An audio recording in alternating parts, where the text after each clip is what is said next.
And at holiday time, I mean, everybody from the family was at our house, and some friends, and it was fun.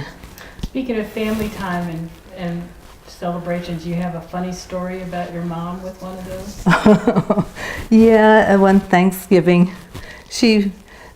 I mean, it was really funny because she's walking in, we were all seated for Thanksgiving dinner, and my mother wanted to walk in with the turkey. She'd present the turkey as it was beautifully laid out, put on this beautiful tray. She walks in and she trips, and she doesn't fall, but the turkey goes flying, and it's a few little pieces, just no longer a whole turkey.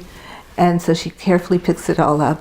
She goes into the kitchen, and a few minutes later she comes back with another tray with the turkey sort of laid out on it. Not, the legs were taken off, and legs and thighs were taken off, and but still looked very nice. And she said, "I just happened to have made two," and it was really hilarious. We all had a good laugh. Good recovery.